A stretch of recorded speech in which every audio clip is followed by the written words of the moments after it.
بسم الله الرحمن الرحيم. الحمد لله رب العالمين، والصلاة والسلام على رسول الله الأمين وعلى آله وصحابته أجمعين.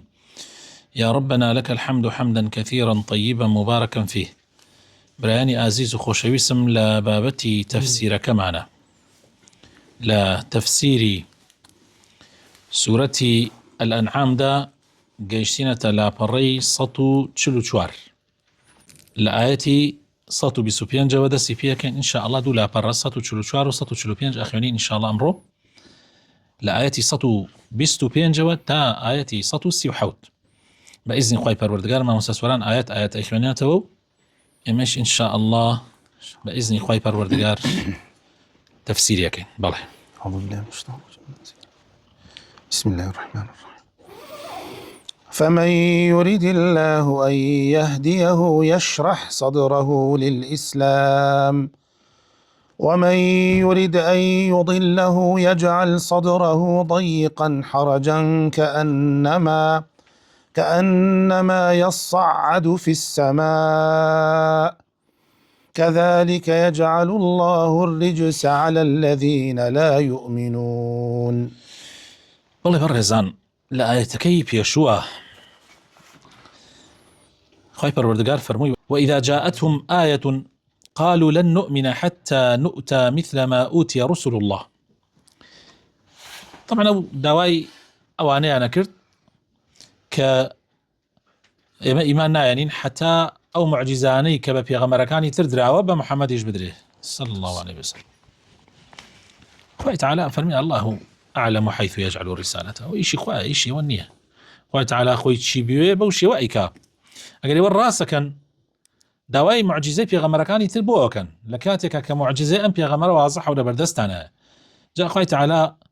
هرشان ليدا فرمي: سيصيب الذين أجرموا صغار عند الله وعذاب شديد بما كانوا يمكرون. يعني خواه تعالى فرمي: ضل نيابا أوانيك تاوان بارن و ناحقیکارن سوکی و سەرشۆڕی سەرنجامی ئەوانە سزایەکی زۆر توردیان بۆ ئامادەکراوە لەلایەنی خوای پەروەردگار. و جار لە دوای ئەوە یەکسەر خوای تعالی فەرمێ: من يريد الله أن يهديه يشرح صدره فمن يريد الله أن يهديه يشرح صدره للإسلام. هەر کەسێ خوای پەروەردگار ویستی لەسەر بێ هیدایەتی بدا، دڵی واڵا ئەکاتەوە بۆ وەرگرتنی ئیسلام. طبعا لەیرە من يريد ئێمە قەنەعەتمان وایە خوای تعالی ئیرادەی هەرچی بکە هەروایە لە 100%. یعنی خوای تعالی هیچ کەسێ زۆری لێ نەکردووە بوونەوەرەی دروست کردو. خوای تعالی هیچ کەسێ نەیتوانیوە زۆری لێ بکات تا مەخلوقاتەکانی دروستکە، و هەرگیزیش مەخلوقاتەکانی ناتوانن شتێ بسەپێنن بەسەر خوای پەروەردگارە. ئێمە قەنەعەتمان وایە ئیرادەی خوا فەوقە گشت ئیرادەیەکە، بەڵام لێرە لەم ئیرادەیە مەبەست ئەوە نییە. یعنی لێرە مەبەست ئەوەیە کە ئەگەر کەسەکان دوای ئەوەی کە خوای تعالی ڕێنمایی هەموو مرۆڤەکانەکە، ئەگەر ئەوان ڕازی بووبن بەو ڕێنمایانەی خوا و شوێنی ڕێنمایەکانی خوا کەوتن، ئەو کاتە خوای تعالی هیدایەتیان نەدا. جا هەر کەسێک بێوێت خوای تعالی هیدایەتی بدا، خوای تعالی هیدایەتی دا. ئەوە دڵنیابە. یعنی ئەمە معنای ئەوە نییە کە ئێمە مجبەرین، یعنی ئێمە مجبەر نیمان، یعنی ئێمە زۆر لێکراوی نیمان بڵێ وەڵا ئێمە سەرپشک نیمان لە هەڵبژاردنە خوا هیدایەتماندا ئەیدا و هیدایەتمان نەدا نایدا. ئەمە بۆچوونێکی زۆر هەڵەیە. بەڵکو خوای تعالی هیدایەتی هەر کەسێک ئەدا ئەگەر خۆی هیدایەت قبول بکە. جا هەر کەسێک بێوێ خوای تعالی دوای ئەوەی کە هیدایەتی یەکەمی وەرگرت، خوای تعالی دڵی واڵا ئەکات بۆ وەرگرتنی ئاینی پیرۆزی ئیسلام. ومن يريد أن يضله، هەر کەسێکیش ئەگەر هیدایەتی خوا ڕەد کاتەوە، خوای تعالی ویستی لەسەر بێ هیدایەتی نەدا. طبعا ئینی دووەمە، هیدایەتی دووەمە: يجعل صدره ضيقا حرجا كأنما يصعد في السماء كذلك يجعل الله الرجس على الذين لا يؤمنون. أو كاتا خوای تعالی دڵی ئەوەندە تەنگ ئەکات، دڵی ئەوەندە ئەهێنێتە یەکتری کە قبولی حەق نەکا، وەکو چۆن کەسێک كاتي برز بيتو بو آسمان ضلي تنگ أبي وتنگ نفس أبي آواي بيديو خوي تعالى هدايتي نادى كذلك يجعل الله الرجس على الذين لا يؤمنون يعني أو كساني كبروانا أهينا هر بوشي وازا خوي قورا الشيطان زال أكاب سريانا بهوي أو بباوري وكأوان هليان بجار بله. وهذا صراط ربك مستقيما قد فصلنا الآيات لقوم يذكرون. وهذا أما تأييدي وقصيك لا بيشاكر يعني لا آياتك بيشو بم آياتك تكملي معناك أبي وهذا صراط ربك مستقيما أما الرجال راستك پروردگارت قد فصلنا الآيات لقوم يذكرون يعني بيقومان خوي تعالى يعني أفرمي أما شريعة برنامجي خوي پروردگار رونه زور واضحة كوضوح الليل وكو الشو شون دياره كوضوح النهار وكو الروش شون دياره يعني الشو شن رون دياره أما الشو روش شن دياره أما روجة وشريعتي خوي تعالى واضحة ودياره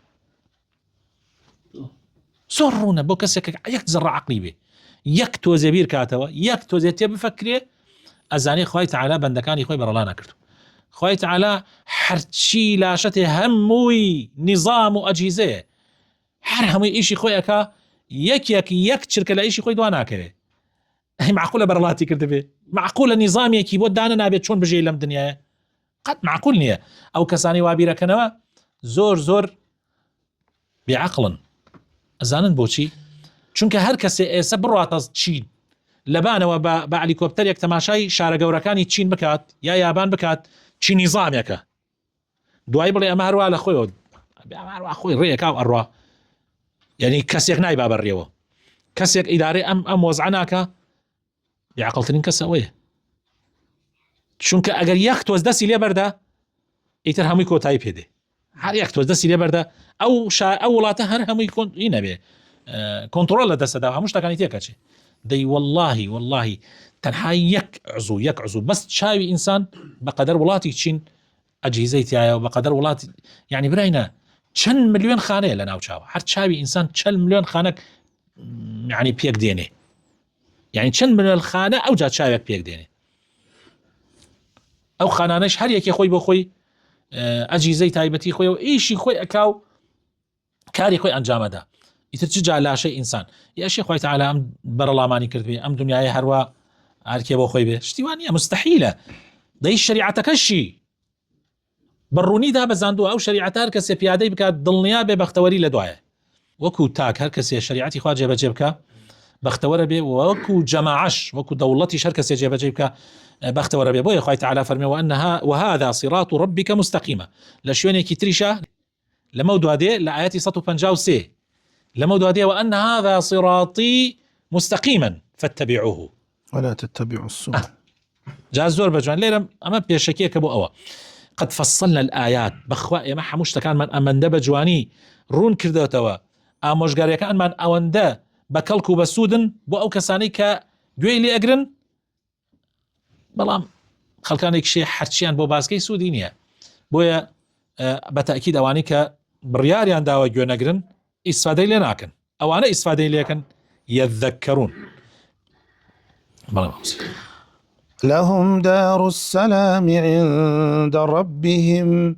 وهو وليهم بما كانوا يعملون أوانيك خاون باور بن كخوي تعالى باس يعني كرت كشريعتك إخوان ورقد وشوني رجع راسك كوتن أوانا للاين پروردگار يعني دار السلام يعني بوهي دار السلام يعني بهشت يعني جێگای ئارامی جێگای هێمنی کە هیچ ناخۆشیێکی تیان نیە هیچ غەم و خەفەتێکی تیان نیە ئەوەی ناڕەحەتی بێ و ناخۆشی بێ و خەم و خەفەت بێ بەس لەم دنیایە کە لەم دنیا کۆتایی پێهات ئیتر لە قیامەتە ئەوە نییە بۆ ئیماندار وهو وليهم بەڕاستی ئەوانش تەنها ئەڵڵا پشتیوانیانە تەنها ئەڵڵا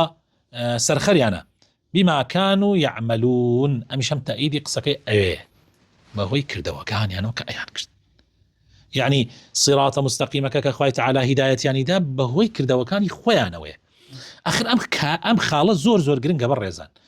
يعني ئەوە نییە تو بڵێ وەڵا خوا ویستی لەسەر بێ گومڕاتەکە و خوای تەعالاش ویستی لەسەر بێ هیدایەتە بەڵێ ویستی خوا فەوقە هەمووی ویستەکانە لەسەرەوەی هەمووی ویستەکانە ئێمە ئامەننا بالله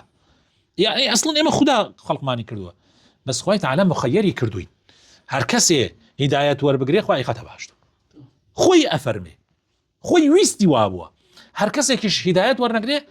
ئەڕاتە جەهەنەمەوە جا ئەوانەی کە هیدایەتیان وەرگردووە دارالسەلام بۆ ئەوانە بەهۆی چیەوە بەهۆی ئەوە کە ئەیان کردەوە ئەنجامیان نەدا ئاەتی 128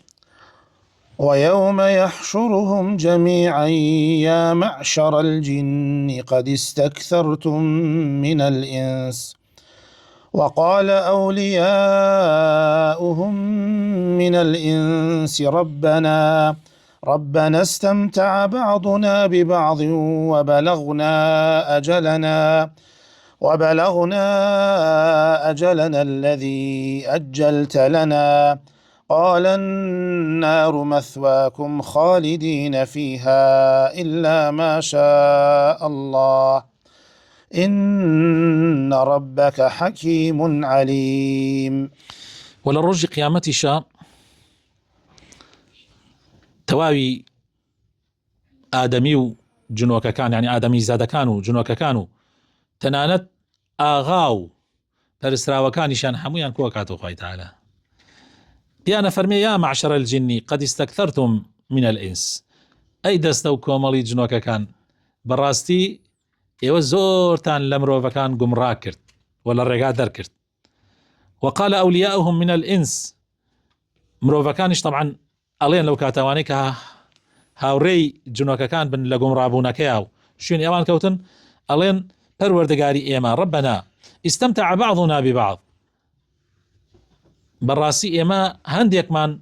لەزەتمان لە هەندێکی ترمان وەرگرت یعنی ئەمان هەندێک ئیسفادیان لە جنۆکەکان کردووە مڕێت چێژیان لیان وەرگرتووە یعنی چێژ لە چیە مەسەرەن بۆ جنۆکان پڕی ئیشیان بۆیان کردووە بەهۆی ئەو جنۆکانەوە بەهۆی ئەو شەیتانانەوە هەندێک پارە و پولیان دەست کەوتووە لە دنیا سە خەڵک ئەوانەی کە خەریکی ئیشی شەیتانین لەسەر زەویە بەهۆی ئەو جنۆکانەوە ڕابوارن بۆ خۆیان لەم دنیاە هەندێک شتیان دەست کەوتووە و جنۆکەکانیش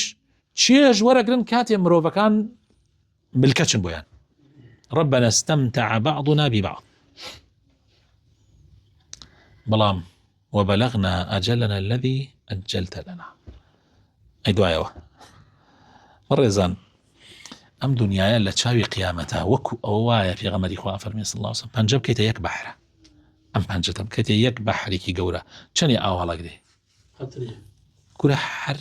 ئەگەر چەور بێ هیچ هەڵناگرێ دنیا لە چاو قیامەتە ئاوا والله يعني ئەو ئاوەی پەنجەت هەڵیەگرێ لەگەڵ بەحرەکە چەند فەرقیە دنیا لە چاوی قیامەتە ئاوە نەتانێ ئیتر بۆ زۆر بێت تاقەت ببین وەکو ئیماندار ئیتر بۆچی وەکو بڵی ئەڵێ ئێرەی بە کافرەکانە بێ لەم دنیاە تۆزێ ڕابواردنیان هەیە حیفە ئینسانی ئیماندار والله ئەوان جێ بەزەین والله جێ ئەوەن کەوا ئێمە بەزەیمان پیانە بێتەوە ئەوە کەی ژیانە ئەوان هەیەە هەر لەم دنیاشە برا ئەوان چی لەزەتێکیان بینیوە ڕاستە لەبەر چاوی من و تۆ وە لەزەتە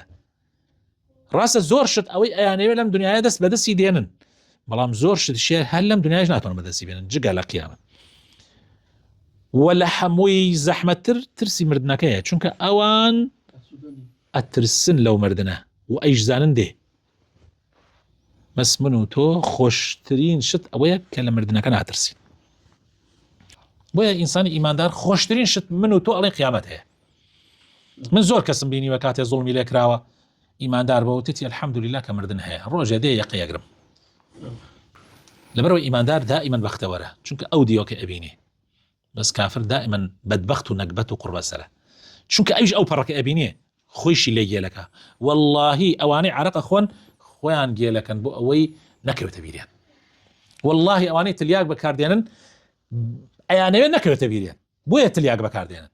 ئەیانەوێ ئەو زوڵمەیان کردووە خۆیان زەمیریان محاسەبەیانەکە ئەڵێ قیامەت هەیە بەس ئەو خۆی گێلەکات ئێستا سەری ساڵە کە ئەچێ بۆ ڕابواردن واللهی بۆ ئەوە ئەچێ خۆی گێلکە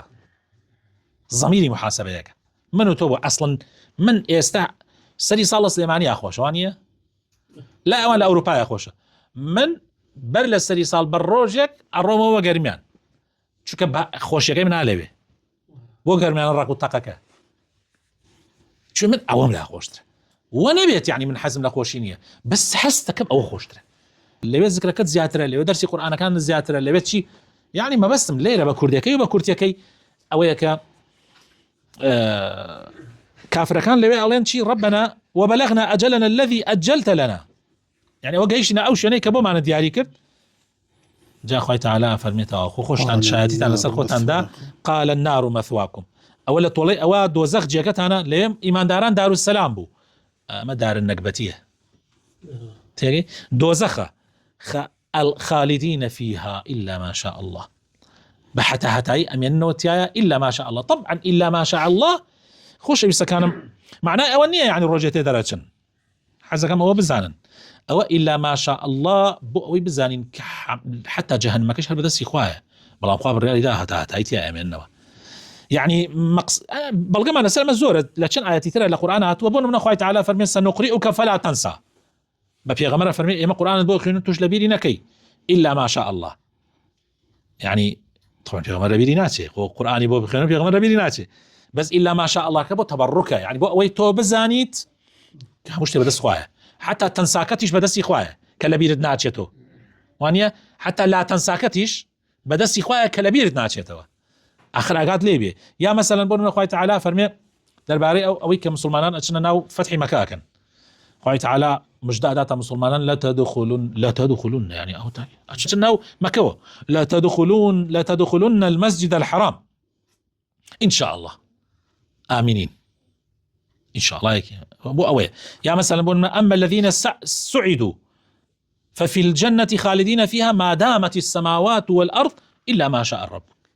يعني إلا ما شاءك بو معنايته بو عندي كسي تصورك يعني لو أنا عندي كسيش لو أنا حتى لو زعنايش به إلا ما شاء الله بينوي لو أنا بقول بخوا جهنم مش نعمله أو قولك واهية بس أو قولها غلطة بلى إن ربك حكيم عليم براسي فروردقارت هم حكيمة وهم عليمة يعني هم دانايا وهم زاناشا بيقومان يعني فروردقاري تو كاركاني حموي پر لزانايا پر لجوانية وآقايشي لحمور دكاريكاني أم بونورة هيا لحمور دو درشت هيتشي لو النابي بلى آياتي سطو بالسنو وكذلك نولي بعض الظالمين بعضا بما كانوا يكسبون هروها خوي تعالى فرمي جنوكو آدمي زاد كانش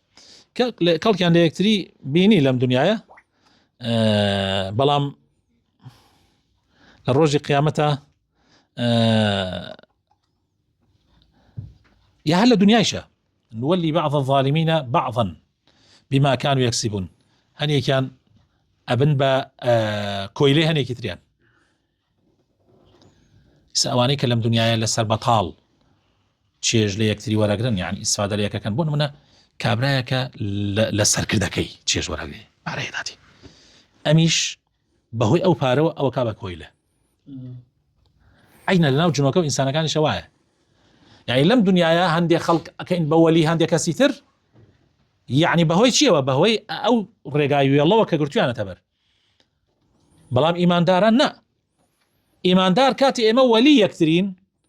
إيمان داران كولي يكترين ولي كمان معناه أو النية كإما يكتري كين بكويلي يكتري نا بفيتشوانو هردك مان كولي وبشتواني يكترين لو ياكو بيناتو كهردك مان تشجيع يكتريو هاني يكتري دين لسرطاعتي إخوة بوي بين بعبدك الراستقين إخوة بويا أو أنا كإستفادة ليك كان لدنيا مثلا يعني مثلا سربازك استفاده لسركردكيك بون مزلامك استفاده لجنوكاكا يعني امانه هرهمو امانيك استفاده ليك كان بلام لمعصيتي اخوا هرهميان براستي حل دنيايا سر شوري ابينا حل دنيا ما تجي على قيامه مره اياتي صوت السي يا معشر الجن والإنس ألم يأتكم رسل منكم يقصون عليكم يقصون عليكم آياتي وينذرونكم لقاء يومكم هذا قالوا شهدنا على أنفسنا وغرتهم الحياة الدنيا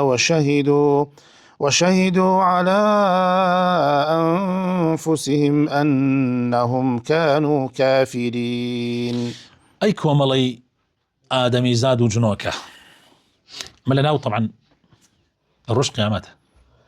أما إيسا هناك قوازريته بقيامة مشهدك بمشهد قيامة.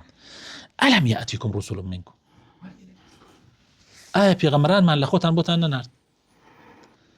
يعني پیغمبر من لخوتان بوتان نار طبعا لجنوكه پیغمبر نیه لیره بعام كبرسيكم بيكو يعني بس پیغمبري آدم يكانه بوتان من نار باسي أم روجيان بو كردن چیرۆکی ئەم ڕۆژیان بۆ گێڕانەوە ئاەتەکانی ئێمەیان بەجوانی بۆشی کردنەوە و لەم ڕۆژەش ترساندنی يعني ئێوەیان ترسان لەم ڕۆژەوە ينذرونكم لقاء يومكم هذا ئەم بەیەگەیشتنەی ئەمڕۆیان خستەوە بیرتان و ئێوەیان ترسان لەم ڕۆژە. قالوا شهدنا ناتوانن بڵێن چ والله وایە ئێمە خۆمان شایەتی لەسەر خۆمانە دەین بەڵامی تر چی بکەین دنیا خەڵەتانمانی وغرتهم الحياة الدنيا براسي دنيا فريوي داون زرق وبرقي أم دنيايا هلي خلطاندن وشهدوا على أنفسهم خويان شايتيان أسر خويان دا كوا أوان كافر بون. آياتي سطو سيويك ذلك أن لم يكن ربك مهلك القرى بظلم وأهلها غافلون. دي كوابو ناردني ئەو هەموو پێغەمبەرەکە خوای تەعالا ناردوێتی ئەمە بۆ چییە؟ بۆ ئەوەیە چاک بزانن کەوا پەروەردگاری ئێوە زوڵم لە کەس ناکات. ئەمە وەڵامی ئەو ئاەتە بوو کە لەسەرەوە یعنی ئەم ناردنی پێغەمبەرانە کە خوای تەعالا پێغەمبەران ئەنێرێ بۆ ئێ بزان خوا لە زوڵم لە هیچ کۆمەڵە خەڵکێک ناکات و ئەگەر قەومێک غافل بن يعني غافل يعني بآقاب لا بيامي في غمران بمرن حربوا بآقايا مردن حاسبان نيه أو آيتك ماني للسلامة وما كنا معذبين حتى نبعث رسولا وآية تعالى استزاي قوم يكنادا أقر في غمريان بنات أقر بيامي في غمريك بنات مرح آياتي سطو سيودو ولكل درجات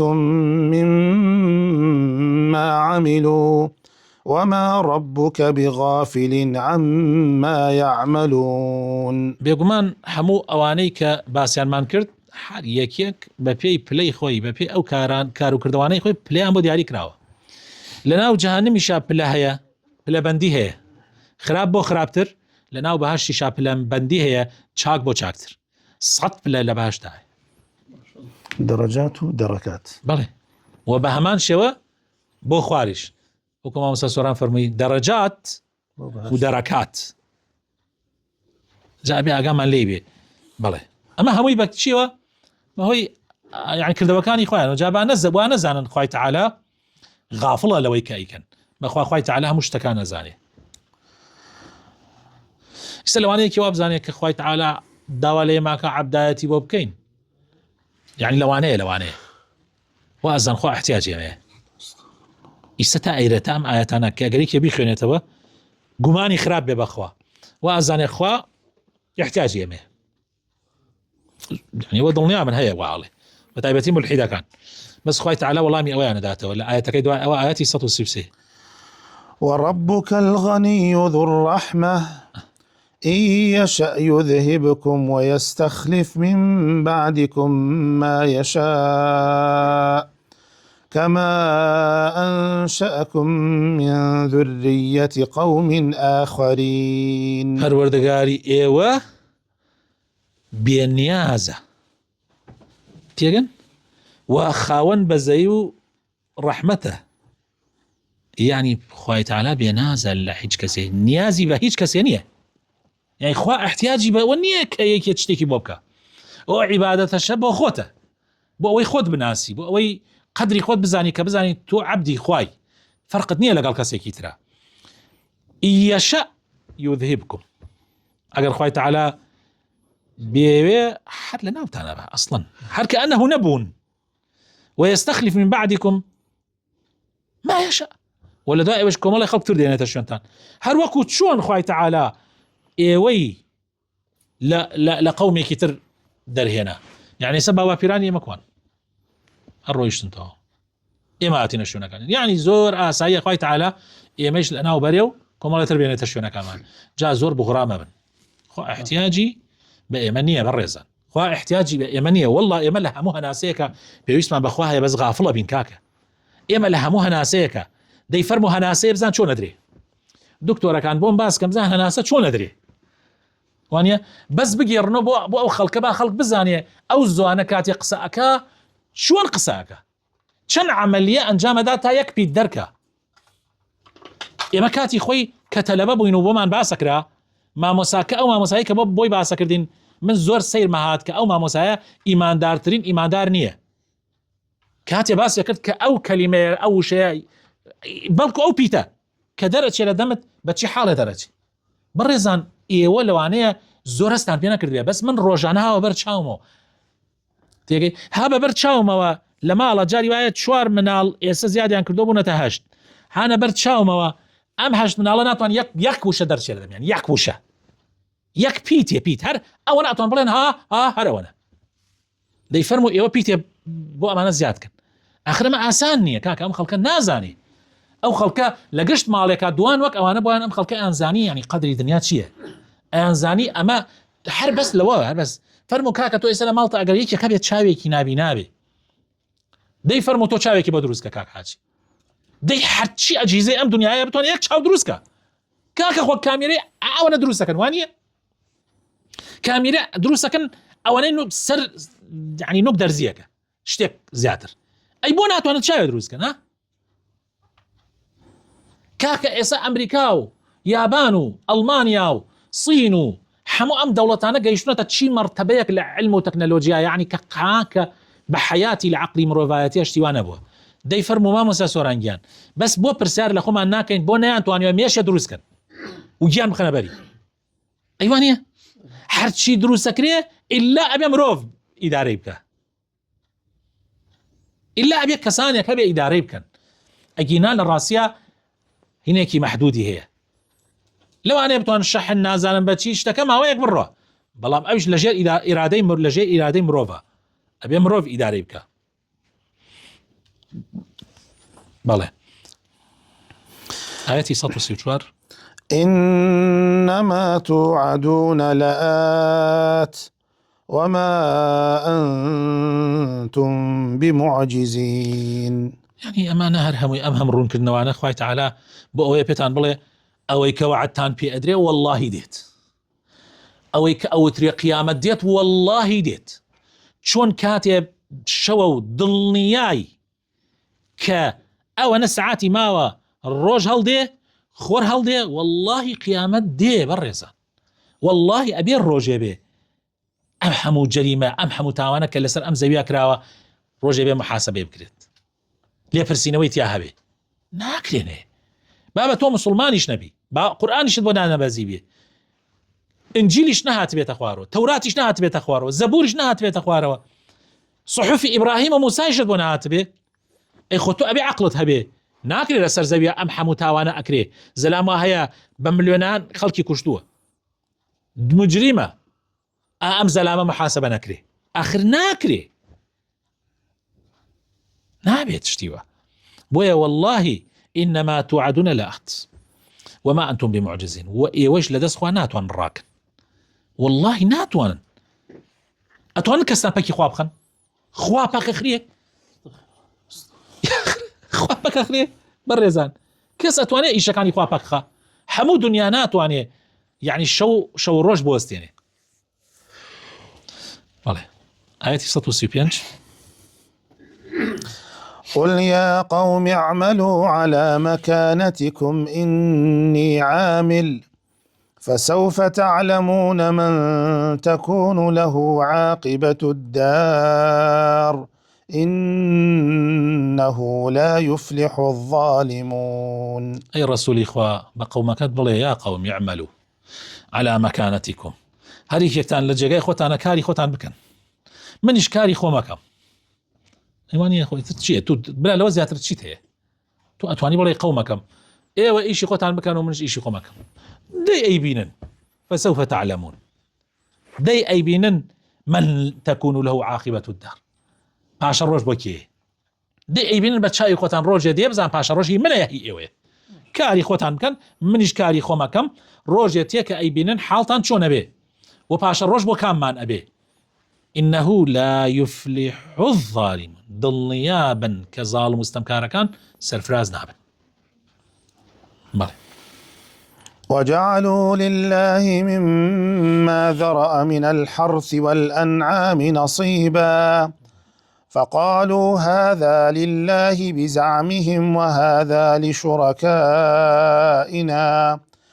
فما كان لشركائهم فلا يصل إلى الله وما كان لله فهو يصل إلى شركائهم ساء ما يحكمون. لا حول ولا قوة إلا بالله.